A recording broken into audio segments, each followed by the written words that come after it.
घर में थी रानो चिड़िया की सास और वो। पहले पहल तो रानो चिड़िया की सास उसका बहुत प्यार करती थी, मगर अब उसकी सास रानो चिड़िया से खिंची खिंची रहने लगी थी। उसका कारण थी गौरी कौवी, क्योंकि गौरी कौवी हर समय रानो चिड़िया की सास के कान जो भरती रहती थी। कमली, मैंने अभी अभी देखा तुम्हारी बहू बेरी के पेड़ पर बैठी मीठा फल खा रही थी। क्या तुम्हारे लिए नहीं लेकर गई वो मीठा फल? नहीं, मेरे लिए तो वो केवल चंद दाने चनों के ही लेकर गई थी। कमली, छोटा मुंह और बड़ी बात बन जाती है। मुझे तो ऐसा लगता है तुम्हारी बहू किसी भूखे परिवार से है। मैंने तो कभी किसी बहू बेटी को ऐसे रास्ते में बैठकर नहीं खाते देखा। मैं अभी जाकर पूछती हूँ। थोड़ा सा गुस्सा दिखाकर पूछना, फिर मानेगी वो। मैं अभी जाती हूँ। फिर कमली चिड़िया अपने घर चली जाती है। बहू, कहाँ हो? मेरे पास आओ। जी माँ जी, क्या बात है? मैं रसोई में थी। क्या आज तुमने मीठा फल भी खाया है? हाँ माँ, मैं झूठ नहीं बोलूँगी। मुझे एक मीठा फल मिला था रास्ते में। भूख बहुत सता रही थी, इसलिए मैंने वो फल खा लिया। तो रहने देती, मेरे लिए सूखे चने लाने की क्या जरूरत थी? खुद फल खाती हो और मुझे दाने। आ लेने दो मेरे बेटे को, मैं सब बताऊंगी। सासू माँ, आपको किसने बताया कि मैंने मीठा फल खाया है? गौरी भी उनके घर आ जाती है। मैंने बताया, और किसने बताया? मैंने खुद अपनी इन आँखों से देखा है तुम्हें मीठा फल खाते हुए। तो मैं कौन सा मुकर रही हूँ और तुम कौन होती हो हमारे घर के मामलात में दखल देने वाली? बहू, अपनी जबान बंद रखो। ये मेरी पड़ोसन है और खबरदार अगर फिर मेरी पड़ोसन से ऐसे बात की। माँ जी, मुझे तो ये कोई शैतान कौवी लगती है जो दूसरों के घर में फसाद डालती है। कमली, छोटा मुंह और बड़ी बात बन जाती है। मुझे तो तुम्हारी बहू बहुत होशियार लगती है। मेरी मानो तो इसे आज ही अलैदा कर दो, वरना ये मीठे फल के साथ साथ तुम्हें भी खा जाएगी। छोटा मुंह और बड़ी बात नहीं, काला मुंह और काली बात, ऐसे कहो तुम। यहाँ से भाग जाओ। मैं जानू और मेरी सास, मैं अभी अपने पति को चिट्ठी लिखती हूँ कि तुम्हारा कुछ करे। फिर गौरी कौवी बड़बड़ाती हुई वहाँ से चली जाती है। अब तो छोटी चिड़िया दुश्मनी ले ली तुमने गौरी से। जूते मार मार कर अगर तुम्हें मैंने उस घर से ना निकलवाया तो मेरा नाम भी गौरी नहीं। सासू माँ, अब गुस्सा जाने भी दे। मैं आज आपके लिए मीठा फल ले आऊंगी। मगर रानो चिड़िया की सास चुप रहती है और रानो चिड़िया भोजन लेने घर से चली जाती है। गौरी कौवी भी पूरा प्लान बनाकर रास्ते में बैठी हुई थी। वो रानो चिड़िया को रोक लेती है। सॉरी, अगर तुम्हें मेरी कोई बात बुरी लगी है तो मैं सॉरी करती हूँ तुमसे। मकार गौरी कौवी उस चिड़िया से ऐसे कहती है, अगर आपको अपनी गलती का एहसास हो गया है तो कोई बात नहीं। आज से तुम मेरी सहेली हो। अच्छा, मैंने तुमसे कहना था कि कबूतर कल से बीमार है, जाओ और उसे देखाओ। अगर मर गया तो कहेगा कि तुम उसे देखने ही नहीं आई। अच्छा, मुझे तो नहीं पता था। मैं अभी कबूतर भैया को देख कर आती हूँ।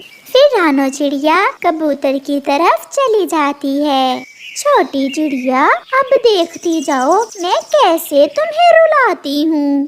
फिर गौरी कौवी भी चिड़िया के पीछे पीछे जाती है और छुपकर चिड़िया और कबूतर की तस्वीर बना लेती है। मैं अब ठीक हूँ। मेरे पंख में थोड़ा सा दर्द था, अब ठीक है। मुझे तो गौरी कौवी ने बताया था। आप उस दुष्ट कौवी से थोड़ा दूर ही रहना, वो मिलने मिलाने वाली नहीं है।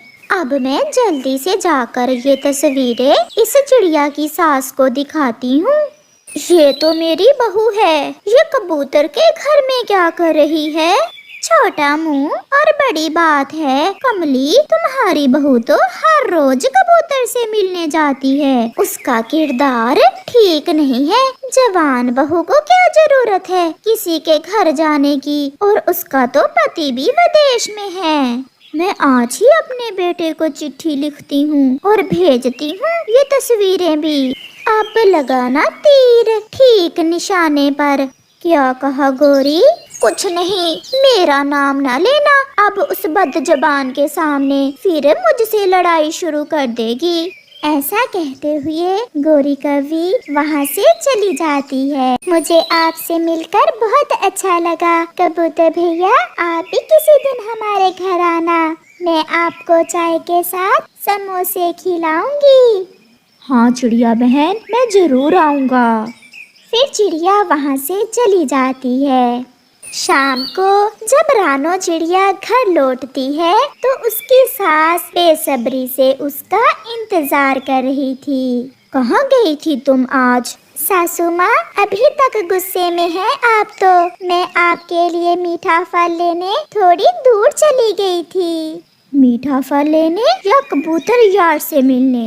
ये सुनकर कमली की बहू रानो चिड़िया के तो पाँव तले से जमीन निकल जाती है। माँ जी, मार ले, बुरा भला कह ले, परंतु मेरे चरित्र पर शक न करें। मैं इज्जत वाली माँ की बेटी हूँ। ये फैसला तो मेरा बेटा आकर करेगा। मेरे पास सबूत है, इतनी भी सीधी ना समझो मुझे। फिर दूसरे दिन रानो चिड़िया की सास अपने बेटे को चिट्ठी लिखती है और साथ में वो तस्वीरें भी भेजती है। मेरे बेटे, जल्दी आ जाओ, हमारी इज्जत बहू ने सड़कों पर बिखेर दी है। ये तस्वीर गोरी ने दी है मुझे। तुम्हारी पत्नी रोज कबूतर से मिलने जाती है। रानो, ऐसी नहीं हो सकती। माँ को जरूर कोई शक हुआ होगा। मैं कल ही वापस जाकर देखता हूँ। हेलो कालू, कल रानो का पति आ रहा है, तुम भी उसके साथ आओ। तुम्हारी माँ की चिट्ठी आई है गांव से, वो बहुत बीमार है। क्या माँ बीमार है? मैं कल ही आ जाता हूँ। मैं भी तुम्हारे साथ ही जाऊंगी। मैंने शादी की है तुमसे, कोई भाग कर नहीं आई जो तुमने मुझे छुपा कर रखा हुआ है। पिंकी, मेरी पत्नी ना तो मुझे छोड़ेगी और ना ही तुम्हें। वो हम दोनों को मार देगी। जो होगा देखा जाएगा। कबूतर भैया, माँ ने मुझ पर शक किया और मुझे पूरा विश्वास है ये सब उस गोरी की बच्ची की वजह से हुआ है। उसी ने माँ को कोई उल्टी सीधी बातें सिखाई होंगी। सच सच ही होता है। आपके पति मेरे अच्छे दोस्त हैं। चिड़िया बहन, आप चिंता ना करें, जब वो आएंगे तो सबके सामने सच आ जाएगा। एक दिन गुजर जाता है और कालू कौवा और रानो चिड़िया का पति हवाई जहाज में बैठते हैं। मगर कालू के साथ पिंकी भी थी, क्योंकि कालू ने गोरी से चोरी चोरी विदेश में दूसरी शादी कर ली थी। अब तो आ जाना चाहिए था कालू जी को। कहाँ रह गया? अभी तक आया नहीं। गोरी घर के सामने बैठकर ऐसे सोच रही थी जब ऑटो आकर रुकता है और उसमें से कालू और पिंकी उतरते हैं। कालू, ये कौन है? मैं ही बता देती हूँ, मैं पिंकी हूँ। ज्यादा लड़ने की कोशिश न करना, मैं भी बहुत लड़ाई वाली हूँ। मैं पत्नी हूँ कालू जी की और तुम्हारी सौतन हूँ। कालू, ये क्या किया तुमने? तुमने दूसरी शादी कर ली और मुझे बताया ही नहीं। गोरी रोते हुए ऐसा कहती है। अगर बताता तो तुमने कौन सा मुझे दूसरी शादी करने देनी थी? गोरी कर भी क्या सकती थी सवाए रोने के। बहुत बुरा किया कालू तुमने। दूसरी शादी करके बहुत बुरा किया। शायद मुझे ये मेरे ही करतूतों की सजा मिली है। गौरी रोते हुए चिड़िया के घर सच बताने जाती है। माँ जी, सब ठीक है, मगर ऐसा भी तो हो सकता है कि ये आपका वहम हो। मुझे आपकी कसम, मैं ऐसी नहीं हूँ। बात चल ही रही थी कि गौरी कौवी वहाँ आकर सब सच बता देती है। चिड़िया, मुझे पहले ही सजा मिल चुकी है, मुझे माफ कर दो। मेरे पति ने दूसरी शादी कर ली है। अगर ऐसे दूसरों की जिंदगी बर्बाद करोगी तो तुम्हारे साथ ऐसा तो होगा ही। फिर रानो चिड़िया की सास की आंखें खुल जाती हैं और वो अपनी बहू के साथ प्यार से रहती है और गौरी कौवी रोती रहती है। मौका देखकर गौरी कौवी जल्दी जल्दी से बुलबुल का अंडा तोड़कर पी रही थी जब बुलबुल वहाँ आ जाती है। गंदी कौवी, अब मुझे पता चला मेरे अंडे कौन पीता है। मैं तुम्हें छोड़ूंगी नहीं। ना नहीं नहीं, मैं तो आज ही आई थी इस दिशा में। ऐसा कहते हुए गौरी कौवी वहाँ से भाग जाती है। बुलबुल भी रोती हुई दूसरे पक्षियों के पास जाती है। बुलबुल सब पक्षियों को इकट्ठे कर लेती है। आज उसने मेरा अंडा पिया है और कल वो आप सबके पी लेगी। अगर उस कौवी का कुछ ना किया तो वो हमारे जंगल में किसी को भी नहीं छोड़ेगी।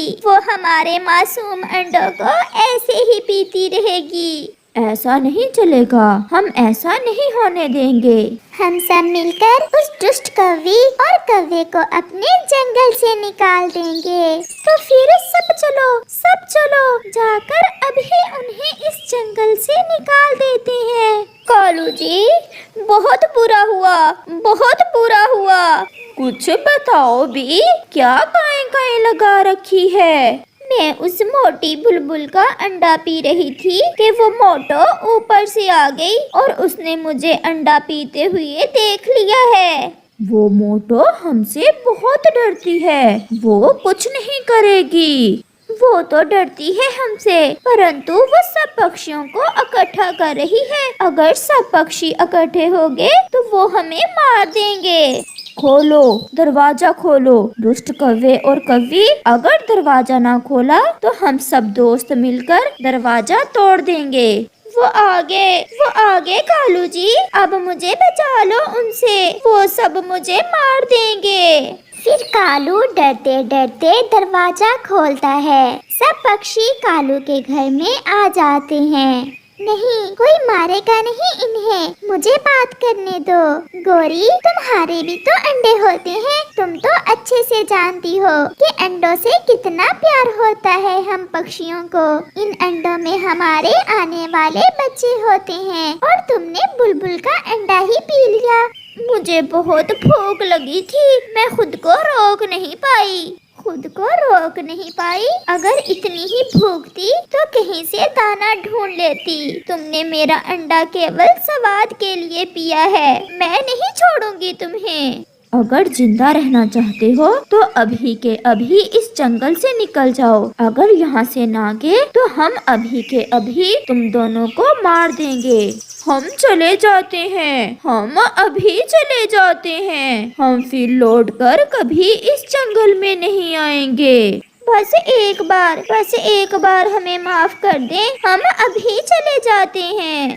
दोस्तों, इन्हें एक मौका देना चाहिए। इन्हें मारने से बेहतर है कि ये दोनों बदमाश कौवे यहाँ से चले जाएं। फिर कौवा और कौवी वहाँ से चले जाते हैं और बाकी सब पक्षी भी अपने अपने घर चले जाते हैं। कौवा और कौवी उड़ते उड़ते दूर निकल जाते हैं और फिर एक पेड़ पर बैठ जाते हैं। अब कहाँ जाएं? कहाँ रहेंगे हम? इस जंगल में मेरे एक मामा जी रहते हैं, हम वहाँ चले जाते हैं। मेरे मामा जी हमें अपने घर में रख लेंगे। तो फिर देर किस बात की? कालू जी, जल्दी चलो अपने मामा जी की तरफ। फिर गौरी और कालू वहाँ से चले जाते हैं। जंगल में रात भी हो जाती है। कालू अपने मामा जी के घर के दरवाजे पर दस्तक देता है। मामा जी दरवाजा खोलते हैं। कालू, इस समय सब ठीक तो है ना? मामा जी, पक्षियों ने हमें जंगल से निकाल दिया है। क्यों? वो क्यों कालू? मामा जी, मैं पकड़ी गई थी। मैं बुलबुल का अंडा पीते हुए पकड़ी गई थी। वो सब तो हमें मारने ही वाले थे और फिर उन्होंने हमें छोड़ दिया और हमें अपने जंगल से निकाल दिया। अंदर आ जाओ, अंदर आ जाओ। फिर कालू का मामा उन्हें अपने घर के अंदर ले जाता है। मामा जी, मेरे तो पेट में भूख से चूहे दौड़ रहे हैं। क्या घर में कुछ खाने को नहीं है? मैं तो खुद कल से भूखा हूँ। मेरे पास क्या है? मैं तो खुद दूसरे पक्षियों का भोजन चुरा चुरा कर खाता हूँ। मामा जी, आप चिंता न करें, अब हम आगे हैं। कल से हम आपके लिए भी भोजन ले आया करेंगे। फिर वो सब सो जाते हैं। सुबह हो जाती है। मामा जी, हम भोजन ढूंढ कर लाते हैं। क्या खाना पसंद करेंगे आप? जो भी मिल जाए, अगर हो सके तो कोई मीठा फल ले आना। कई दिन बीत गए हैं, मैंने कोई मीठा फल नहीं खाया। आप इंतजार करें, हम आपके लिए फल लेकर आते हैं। फिर वो दोनों पति पत्नी अपने मामा के घर से निकलते हैं। चिड़िया, मुझे पता चला है वो दोनों बुरे कौवे अपने मामा जी के पास चले गए हैं। जहाँ भी जाएं, हमारी तो जान छूटी उन दुष्ट कौवों से। हम तो फिर कभी उन्हें अपने जंगल में लौट कर नहीं आने देंगे। समय गुजरता गया और फिर एक दिन कौवी 2 अंडे देती है। आज गोरी कौवी बहुत खुश थी। अब तो उन्होंने अपने मामा जी के घर के पास ही एक छोटा सा घोंसला भी बना लिया था। कालू जी, मेरे अंडे बहुत सुंदर हैं। अब इन अंडों से छोटे छोटे बच्चे निकलेंगे। मेरे बच्चे कितने सुंदर होंगे।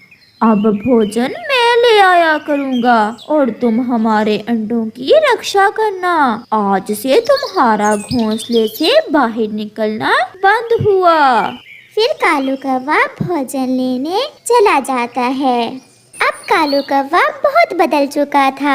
उसने चोरियां भी छोड़ दी थी। वो मेहनत से दाना ढूंढता और पहले कुछ दाना अपने मामा जी को देता और कुछ दाना अपने घोंसले में ले जाता। कुछ दिन गुजर जाते हैं। एक दिन कालू भोजन को गया हुआ था, जबकि गोरी कौवी अपने अंडों के ऊपर बैठी हुई थी।